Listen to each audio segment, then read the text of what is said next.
Pertama, niat dulu. Kalau Anda punya utang, kemudian Anda ingin lari dari hutang, maka ketahuilah Allah akan menyempitkan rezeki Anda. Tapi kalau Anda pinjam uang kepada orang, hutang kepada seseorang, tapi dalam hati Anda kemauan untuk membayar, Allah akan mudahkan.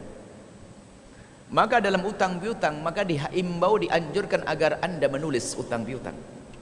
Maka kalau Anda pinjam uang kepada seseorang, agar dimudahkan dalam bayar hutang, Anda minta untuk ditulis. Saya pernah hutang juga. Saya kalau hutang kepada seseorang, saya tidak mau kecuali ditulis. Saya yang pinjam, saya minta ditulis. Karena apa? Saya minta pertolongan dari Allah. Saya tulis, idza tadayyantu bidaini ila ajalin musamma faktubu. Kalau utang piutang tulis. Niat dulu untuk membayar. Tapi hati-hati dan hati-hati. Ancaman dari Nabi, kalau ada orang pinjam uang lalu ingin lari, tidak akan ditolong oleh Allah, menjadi nyungsep dia, sengsara dia. Ini masalah utang piutang. Jadi tolong niat untuk membayar. Dan utang piutang dibangun atas nama, atas tolong menolong, atas dasar tolong menolong. Sehingga dalam utang piutang dilarang riba, menambah. Karena apa? Anda menolong saya atau saya menolong Anda karena Anda butuh, Anda memerlukannya, Anda menginginkannya, Anda punya hajat, maka kami menolong Anda. Maka tidak boleh kita memanfaatkan kesempatan di dalam kesempitan seseorang. Jadi tidak boleh kita, tak boleh ada orang susah langsung, saya pinjamkan 1.000 ringgit, kemudian kembalinya 1.200 ringgit, tak boleh, haram, riba, itu dosa, karena kita menolong. Tapi kan saya pengen beruntung, saya pengen punya laba, punya penghasilan. Jangan pinjam meminjam, bisnis sana, jual beli, baru nanti dapat untung. Tapi kalau pinjam meminjam, tidak boleh ada riba. Kemudian setelah itu apa? Kemudian setelah itu urusan utang piutang, mungkin masalah keuangan, biasanya utang piutang. Ada juga, ini pertama niat dulu ya, niat untuk membayar. Jangan sekali-kali Anda lari dari utang. Kalau lari tidak ditolong oleh Allah, jahat, haram. Dan jangan coba-coba Anda menunda pembayaran hutang di saat sudah jatuh tempo dan Anda mampu. Awas. Anda mampu, misalnya Anda utang 1.000 ringgit. Hari ini harus Anda bayar. Dan Anda punya uang 1.000 ringgit, tapi Anda tunda esok hari. Alasannya macam-macam. Oh, dia kaya mah enggak butuh. Awas, Anda menunda. Layul wajidu yuhillu 'irdahu wa 'uqubatahu. Dosa besar orang yang menunda pembayaran utang selagi dia mampu dan jatuh tempo. Selagi dia mampu dan jatuh tempo.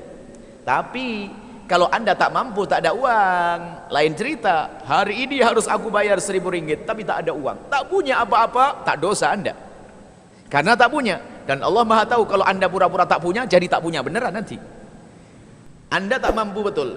Aduh, saya tidak bisa membayar hutang hari ini. Lalu Anda sampaikan, Pak Cik, hari ini saya seharusnya membayar uang 1.000 ringgit kepadamu, tapi aku tak bisa, tak ada uang nih. Apa Allah perintahkan kepada Pak Cik tadi? Fanadhiratun ilai masarah. Harus kau kasih tempo lagi, tidak boleh kau paksa. Nah, itu indahnya dalam utang piutang. Bagi yang punya uang, fanadhiratun ilai maisarah, memberi tempo. Ya sudah, Buya, kalau nggak bisa bayar sekarang, bulan depan aja ya. Gitu, wajib. Tidak ada di sini itu penindasan. Maka itulah utang piutang dalam Islam yang sangat indah. Maka jangan lari dari utang. Kemudian juga di dalam hal utang piutang itu, Anda harus menghibur hati orang tersebut. Misalnya, repotnya itu kadang-kadang yang pinjam uang atau yang ngutang itu kadang lebih serem daripada yang punya uang. Na'udzubillah. Didatangi susah, sembunyi, sudah gitu ngomong kasar. Wah, itu tambah sengsara, tambah nyungsep tuh manusia. Kalau Anda pinjam uang, apalagi yang punya uang menagih kepada Anda datang, Anda sambut dengan lapang hati, bahkan minta maaf. Tapi yang banyak nggak lari, malah sembunyi. Wah, tambah dikutuk, kurang ajar, dia tambah dikutuk nanti, sengsara. Lapang hati. Kalau dimarahi, nggak apa-apa dimarah. Bahkan bisa saja dengan kelembutan cara Anda menyambutnya, cara baik Anda dalam memperlakukannya, bisa saja langsung dibebaskan. Sudah tak bebaskan utangmu, bisa saja. Allah Maha Kaya kok. Tapi jangan biasa lari, Anda minta maaf. Nah, inilah, ada orang sering Masya Allah malah serem, sudah ditagih utang malah banteng piring, jedar, pergi sana. Waduh, sampai ngomong, ya saya tidak berani lagi nagih lagi. Kenapa? Saya datang menagih duit-duit saya, keluar pisau. Maksudnya biar gak balik lagi, tapi dosa dia. Naudzubillah. Baik, kemudian ada doa-doa. Tapi ini doa, ini cara dulu, ini dulu, hati dulu, dibenahi dulu dong.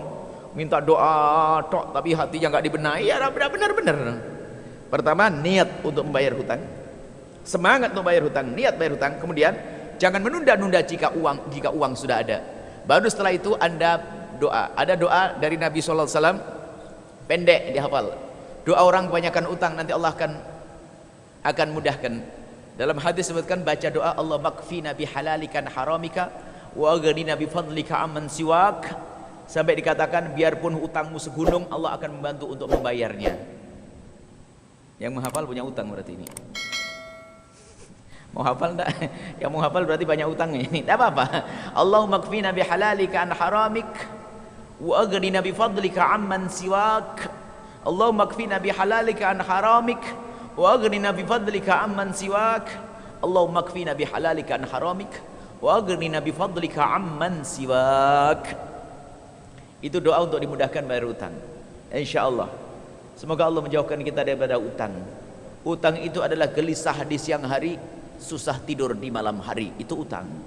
Cuman orang seneng ngutang. Kalau tidak ngutang kayaknya nggak hidup. Ini kan promo-promo yang salah itu, lihat. Rumah ngutang, kereta ngutang, anting ngutang, celana ngutang, semuanya ini. Hidupnya susah dengan utang.